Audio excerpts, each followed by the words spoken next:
Good morning, good afternoon, and good evening, ladies and gentlemen. Welcome back to The Caring Economy with me, Toby Usnick. Today we have as our guest Andy Posner, who founded Capital Good Fund in February 2009 while getting his Master's of Arts in Environmental Studies at Brown University in Rhode Island. That's where he was studying financing mechanisms for clean energy.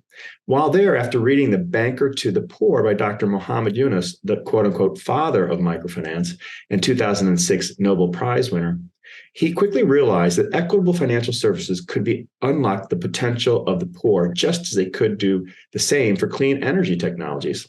And at the same time as the financial crisis of 2008 began to unravel the whole economy and devastate low-income communities, Andy decided to take action. He created Capital Good Fund with an eye toward using financial services to tackle endemic poverty, first in Rhode Island, where Brown is located, and then nationwide. I'm really happy to have Andy Posner join us today on The Caring Economy. Welcome, Andy. Thank you. My pleasure. I'm really excited about the topic of kind of purpose-driven careers and excited to talk about my story. And great. Well, let's start at the beginning. Give us the digest of Andy Posner's life, please. Sure. I like to tell my story by kind of noting that my goal in high school was to drop out and be a pro tennis player. My bachelor's is in Spanish. I have no background in business, economics, finance, or entrepreneurship. And I run one of the fastest growing consumer lending nonprofits in the country. Wow. And I note that because I talked a lot to people, particularly young people, about the imperative to work in the social sector, broadly defined, as we face and navigate all sorts of global and local crises. And one of the excuses I hear is I need to first gain expertise in that area, by which they typically mean I want to go work at Goldman Sachs for 5 years or whatever, and then I'll go do the career I really want to have. Yeah. And I proceed to kind of rebut those arguments, and I'm sure we can talk about that. But my story is unusual in that I didn't come up and get a finance degree and then start a nonprofit lender. I started with an interest in the intersection of poverty and climate. Mm-hmm. And I think a lot of that comes back to my upbringing. I grew up in Los Angeles, California. Both of my parents are Jewish, not religious, but very culturally Jewish. And, as such, we have a very strong tradition of tikkun olam, an interest in social justice and being intellectual. And I got to read a lot. I was around very educated and learned people. I was exposed to the arts. And so came up with a very open and curious mind. My mom is from Ukraine, so I also speak Russian. And she fled because of anti-Semitism. My grandmother was there during World War II. So I've always been aware of what injustice can ultimately lead to for a minority group, whether you're Jewish or, in my case, personal experience, but I understand, the impacts, how that can also impact other populations. So I think I always was looking for a way to do something great. And by great, I just mean bigger than me. Mm-hmm. I didn't have a vehicle for that for a while, which is why I was very good at tennis. I kind of latched onto that. I said, I'm going to be a pro tennis player. And I was good. I had a coach and, that was going to be the path. But then I stumbled on romantic philosophy with a capital R. I had a 10th grade English professor who seemed to want to be like Robin Williams in the Dead Poets Society. He dressed like him in life, but had the same impact on me. Yeah. In that I finally got started getting an intellectual framework for ideas and poetry. And that's when I realized I could be a poet. And I am now. I'm a published poet. And that's a big part of my identity. That started to take me down a different path, which the way I often describe it is that there's this kind of like a conveyor belt feeling you often have, at least in America, and I'm sure elsewhere as well. As you're growing up and you're kind of expected to, do well in middle school and then high school and do your SAT and go to college and get a job, get married, have kids, retire, die, and I always wanted some off ramp to that. And tennis was that. And then poetry started to show me a different way. I read Thoreau and all of that. And then the real triggering moment for me was the war in Iraq. So in particular, like in 2002, I was a freshman in college. Mm-hmm. The war drum started to beat. I got interested in the anti-war movement. And at the time, whether or not this is the case, I don't know, but we were saying no war for oil. And I went to all sorts of protests. And when the war happened, regardless, I decided that I would protest by trying to stop consuming oil, which of course turned out to be impossible, but I didn't drive for Right. many years, got really into biking. I ended up biking across the country, but this made me start to think about, well, if I can't get off of oil entirely, like everything we do is awash in oil, right? Right. What does it mean to do that? And what are the implications of oil usage and the like? And so eventually I I was lucky to get into Brown for a master's program in environmental studies, where I decided that I would focus on the intersection of poverty and climate, which you noted in the intro, and I already noted as well. But yeah, that's sort of my slightly circuitous path to at least starting the organization. So how engaged are you with the tennis part of your life still? Well, one of the things that led me to stop playing was two things. One is I hurt my shoulder. And so, but then the other was, I was becoming a poet and I was very moody. And people were like, oh, that's just how poets are. It turned out I was undiagnosed bipolar. Okay. And so I would, for 2 weeks, I could beat like a collegiate player when I was 15, but then I wouldn't be able to get out of bed for 2 weeks. And so I was just never able to train very consistently. So between the injury and just I would break rackets. It was not fun for anybody. It really kind of petered out. And so roughly coincident with when I decided to kind of start thinking about social issues or, focusing more on that. I don't play much anymore, mostly because I'm into cycling now.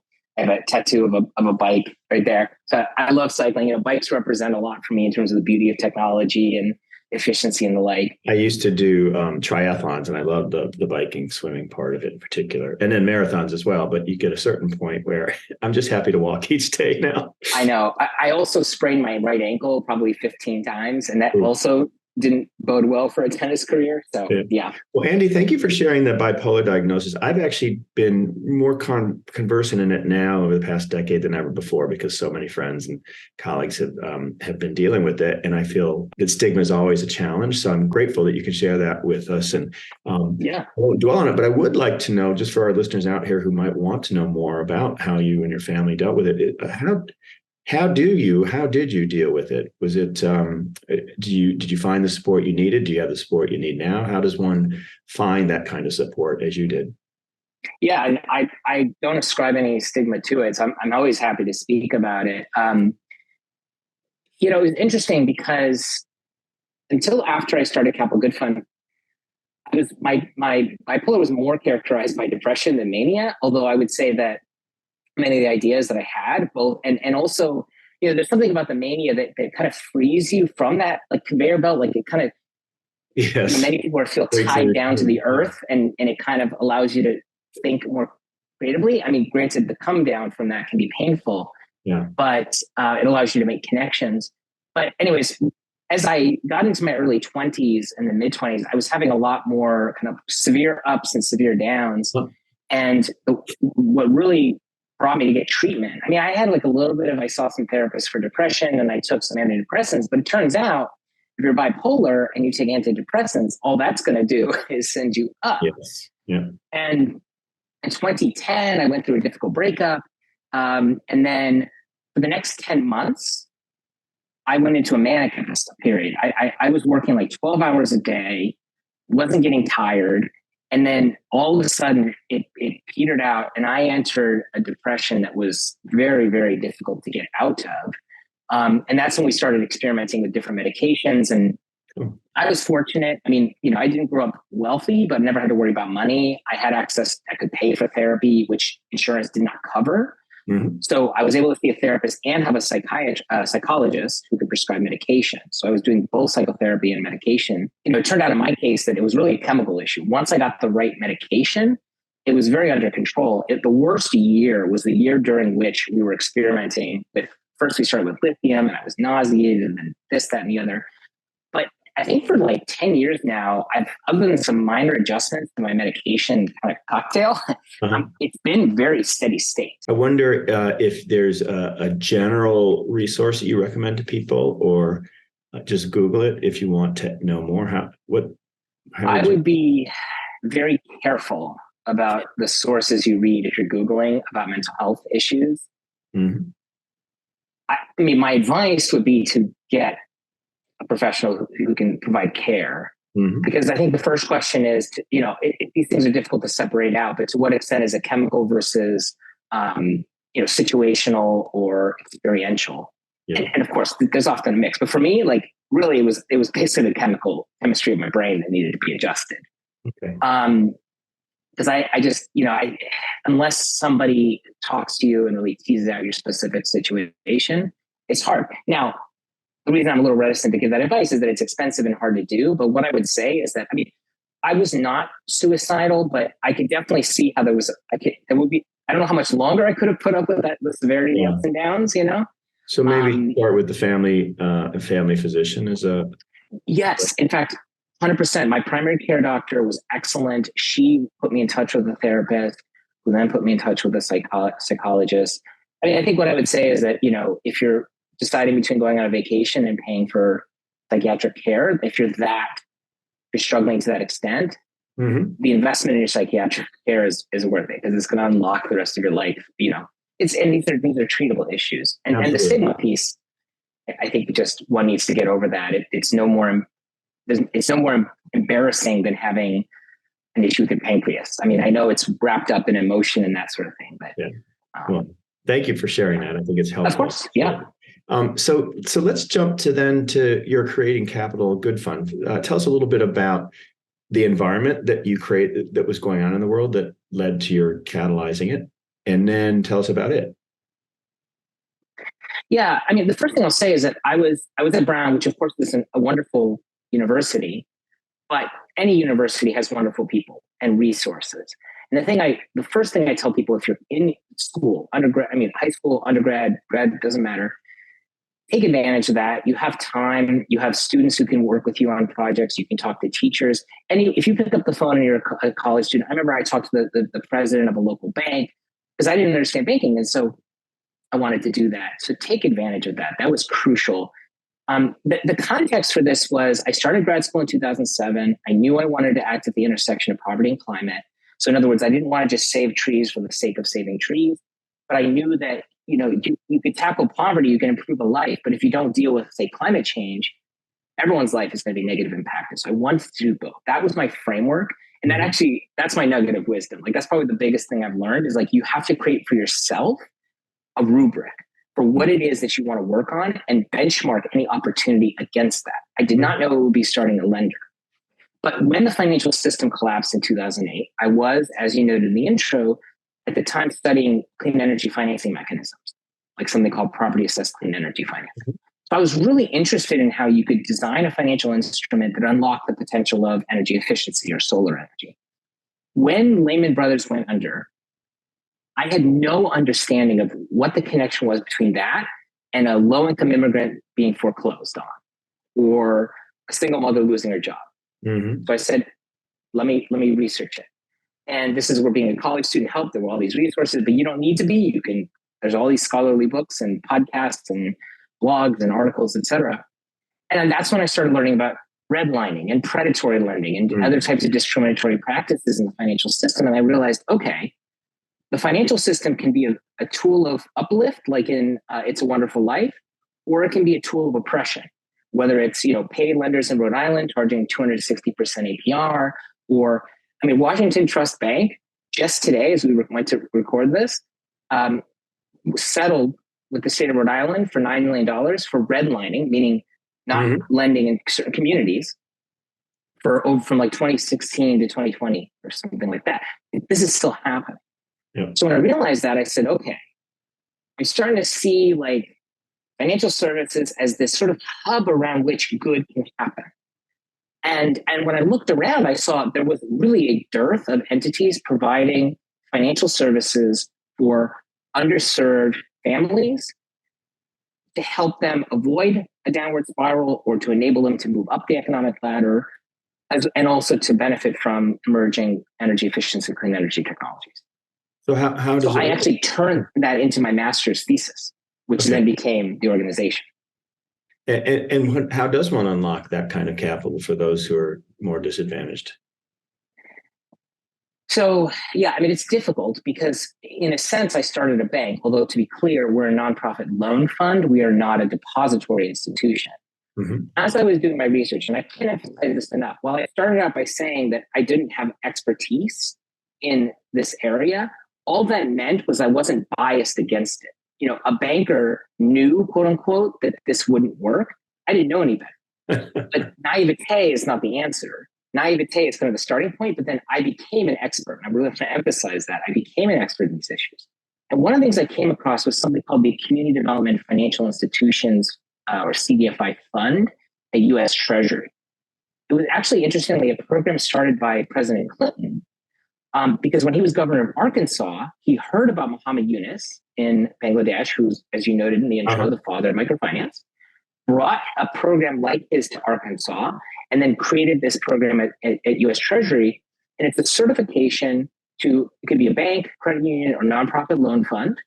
It's a certification for entities that use financial services responsibly to serve certain underserved communities.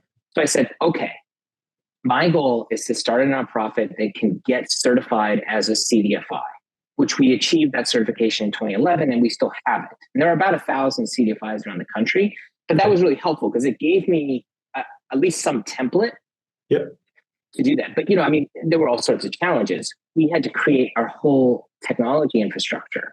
We had to raise the money we lend out. So not only do we have to raise operating money, about 30% of our revenue, of our expenses are covered by interest income. 70% are currently covered by grants and donations. We also had to raise the money that we lend out, which we actually borrow. So I had to get the organization to a place where people felt comfortable lending us money for us to then lend it to low-income people, which meant I had to overcome their skepticism. I had to have clear policies for reviewing applications, for complying with state and federal regulations, et cetera, et cetera. So it required a very sophisticated operation, which I did not have day one. But we developed that more and more as we grew our loan portfolio. I should note that we have done 13,000 loans for $37 million with a 97% repayment rate. But it was a long slog. Well, ladies and gentlemen, again today on the Caring Economy, I'm thrilled to have Andy Posner with us. He founded Capital Good Fund in 2009. And as we both have mentioned, Andy, Dr. Muhammad Yunus inspired you as he inspired Clinton back in the day when he did his collaboration with the U.S. government. What is it about Yunus's philosophy or his writings that actually sort of inspire you? And then, have you ever met the man? I actually have. So the bank that he started is called Grameen Bank.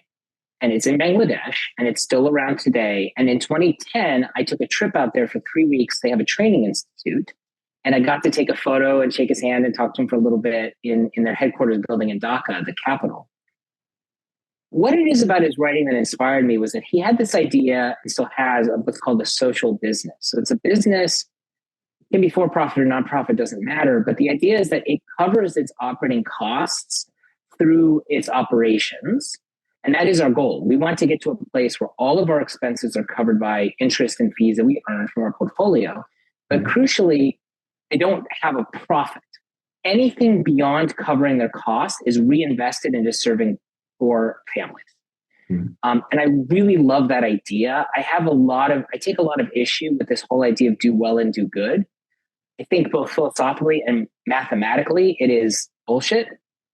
In other words, I mean, really from a math perspective, if you build a financial model for most businesses and you say, I want to charge an equitable price and I want to not have high carbon emissions or have fair trade practices or pay a living wage, you can do that. But then if you also plug into the model, I want to deliver a 10% return to my investors, you can't do it. It does not pencil out. There are some rare circumstances where that might be the case. Like, if you think Tesla is a responsible company, which I do not, but if you do, then sure, they're very profitable and they do reduce emissions. They have terrible labor practices. They lie a lot and whatever. Their CEO is insane. But in most cases, there's no such thing as a $10 t-shirt, the way I put it, right? To sell a t-shirt for $10, you have to not price in the cost of the slave labor or the forced labor, the chemicals and the carbon emissions, all those externalities can't be priced in. So you can't do well and do good. You can do well and do okay. Like my salary is reasonable. I can make a lot more if I wanted to, but I don't.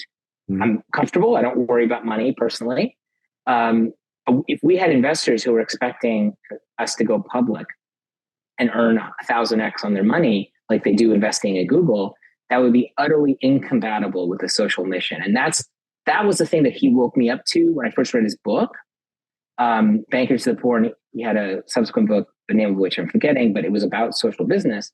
But then it was something that I've just seen over and over and over again as I've built financial models and I've evaluated financial models for social enterprises and other people's nonprofits, where they say, well, I want to be able to raise unlimited money and pay whatever 10% to my investors.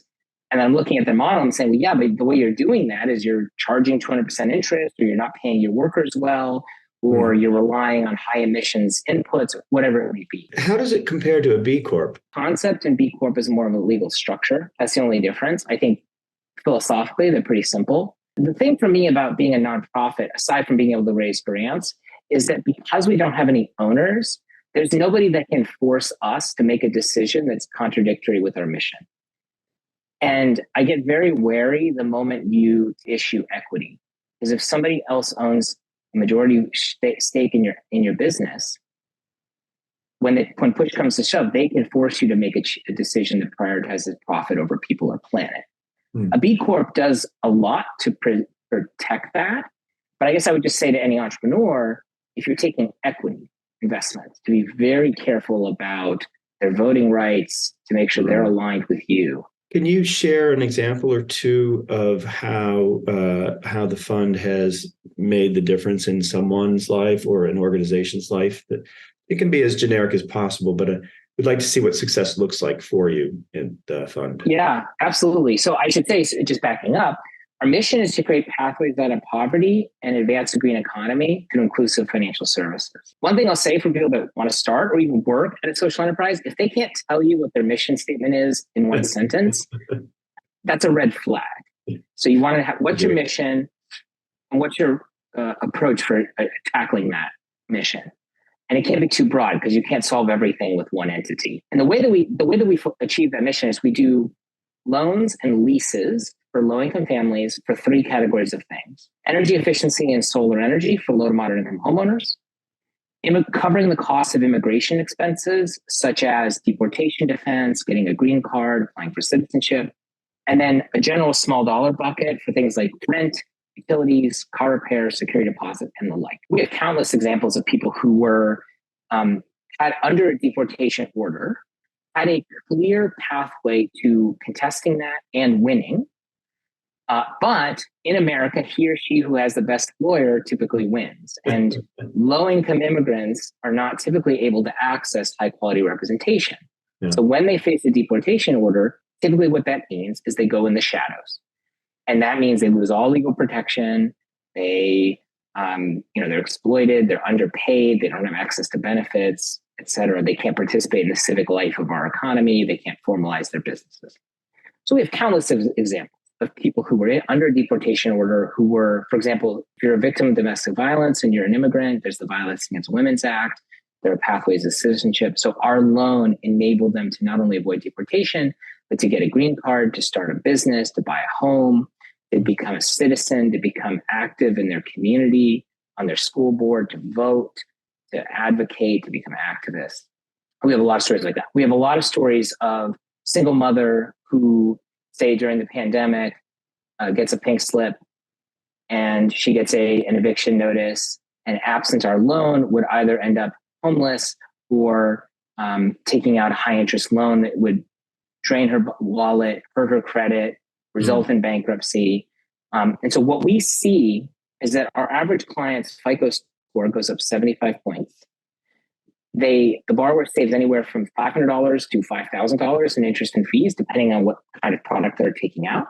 And then there's the impact of the loan itself. So you're fixing your car, you're becoming a citizen, all of that. Are you involved with any of I'm here in New York City. Are you involved with any of the incoming migrants we have right now? We're sort of taking in a lot from the border, and it's testing the city, but thankfully we're staying true to welcoming and being a sanctuary city.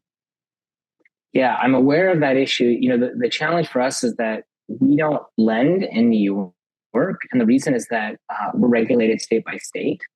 New York is a state where for us to get a lending license, it's a fairly involved process. We just got a license in Pennsylvania, so we're going to start offering our immigration loan there. New York is on the radar.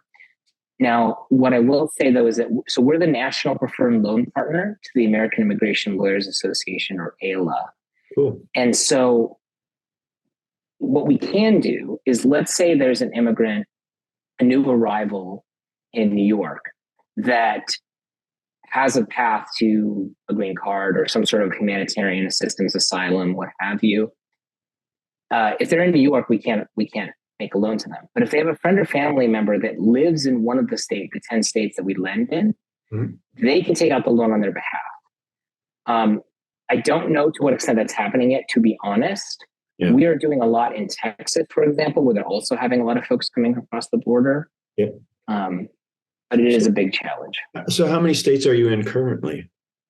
We're in 10, kind of all over. We go as far west as Colorado, as far north as Illinois, as far south as Texas and Georgia. We're in New Jersey, a lot in New England. And then the 11th state starting in November will be Pennsylvania.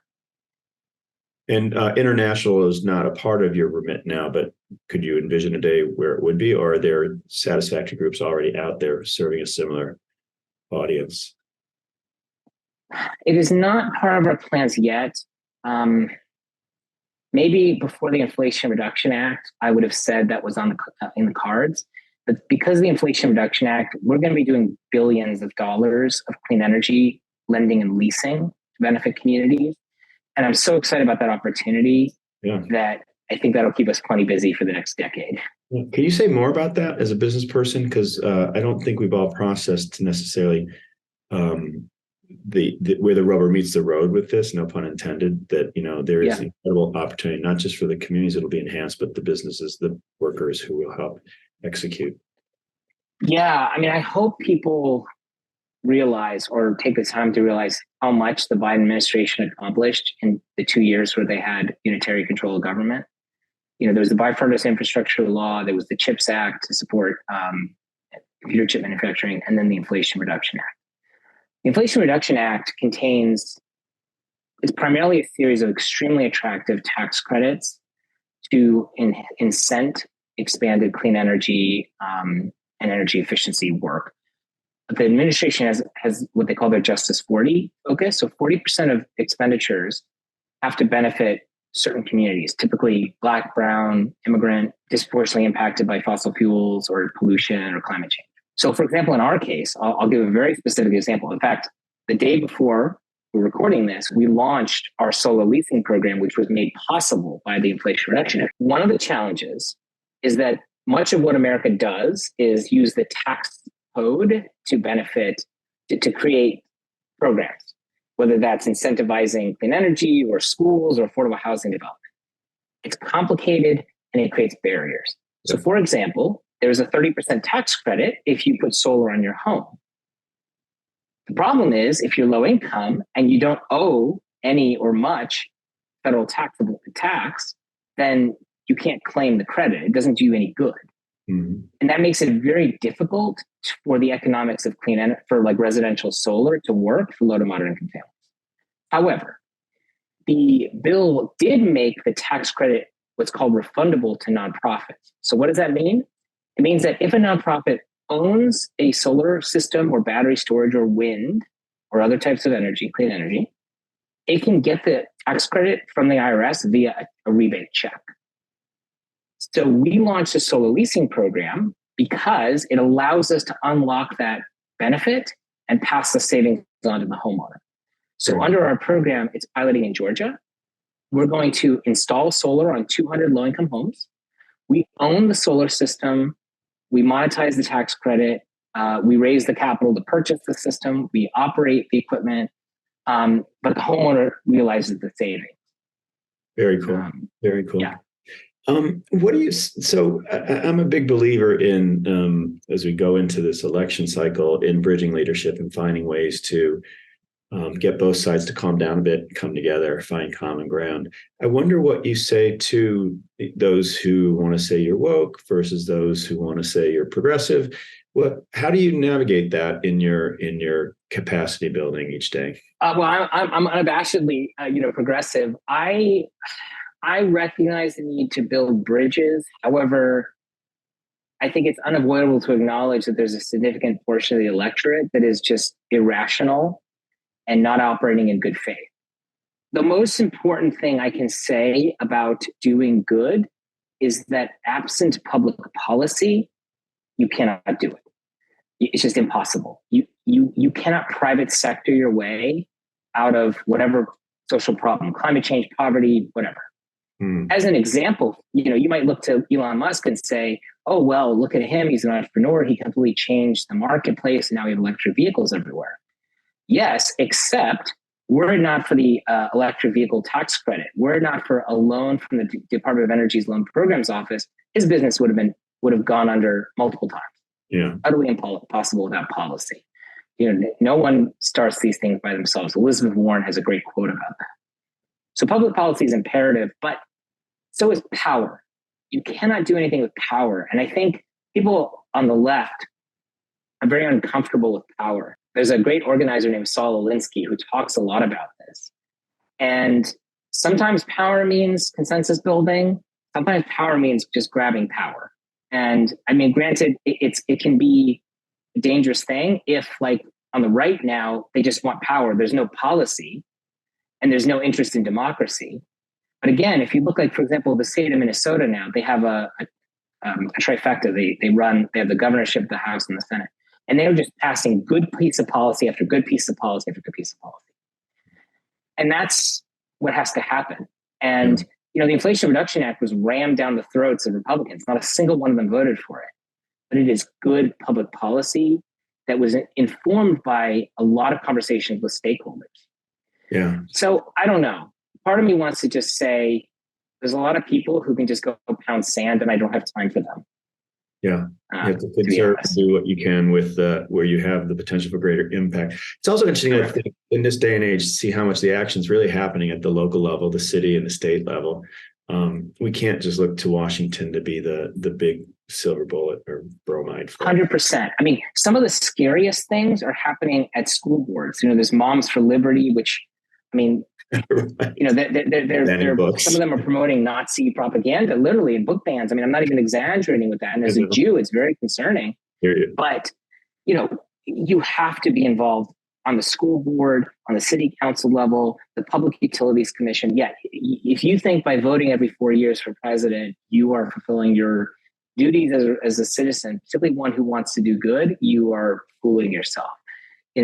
You really should know the name of your state rep, your state senator, your county rep, your alderman, or what have you, alderman or alderwoman, and engage with them on these issues. And particularly the more local you are talking, the more your voice matters. Yeah. And you can be sure that fossil fuel interest and gun rights people, they're on the phone with their state reps, their local reps, scaring them out of doing things that the majority of the population supports. Yeah. But they don't hear from them. And also, those interests are not as moneyed as the fossil fuels industry say. And money, of course, is another challenge. Age old, right? An age old challenge. Yeah. I'm mindful how much time has flown by. I want to ask you one last question that we always ask our guests, Andy, which is pearls of wisdom that you've gleaned throughout your life and your career. Any mantra-like sayings you have or advice you gave? I like the one you gave already about intersectionality of, for you, climate and social justice. But what are your tips to the young people who want to be you when they grow up, or those who maybe are disrupted mid-career and want to keep their faith and live purposeful lives? Good never happens accidentally or on its own. I don't care what you're looking at, whether it's a beautiful public park, an affordable housing complex, a good piece of public policy, a really beautiful cafe that hires people who, ex-offenders. Good happens because of intentionality. And in the absence of that, bad will happen, if not evil. And I often will note that people spend more time researching what Netflix movie they're going to watch than they do thinking about their career, how they're going to donate their money, how they're going to engage in the social sector, whatever, writ large. And so, as I talked about before, I think it's really important for people to think, what are my values? What are my interest areas? And create that rubric so that, because I think what can happen is if you don't anchor yourself that way, a job offer can come up and you can say, oh, okay, well, I'll take that job and, we'll see what happens. And then it's very easy. 15 years later, you find yourself that you've been in this career and suddenly you're like, wait a minute, that actually wasn't what I wanted, but I never took the time. And it's better to do that at the start. I mean, of course you can do a mid-career shift. So it's create that rubric and then don't just hope to find opportunity, create opportunity. There are so many resources, this podcast, again, books and articles, and there are good people everywhere, but you have to find them out. And usually it means getting out from in front of your computer and getting out into the real world, whether it's a meeting in a church basement of people planning a protest against fossil fuels or whatever it is. Go out. I mean, you can already start, but ultimately you've got to go and meet people in person, but take advantage of all the goodness that's out there to build on that goodness. And it's not just about doing good. It's also, fulfillment, obviously, as you know, I mean, that's the whole point, I imagine, is that it's fulfilling for you to be aligned with your values. And It doesn't have to mean a huge pay cut. I mean, you're not going to become a multimillionaire, but, this doesn't mean you don't need to be Gandhi. That is not the ask. Right. And it's much more fulfilling. I like that. I agree with that. I like the idea that good doesn't happen on its own. The caring economy is, caring is an active verb. It's not something that just is. So I love that catalytic aspect of what you're describing. So we didn't get to talk about your poetry. So I'll just ask you how one can find you or your poetry if they want to be in touch. Oh, yeah. I have my own website where I post a lot of my blogs and poems. So it's andyposner.org, my personal website. And then people who want to learn more about our organization can go to capitalgoodfund.org. And you can see all the information, our impact stories. And if you need a loan, you can apply for a loan. We also offer financial coaching. So please connect with me. And I do view part of my mission to be to support other people looking to get into this space, because I know I can't solve poverty or climate change myself.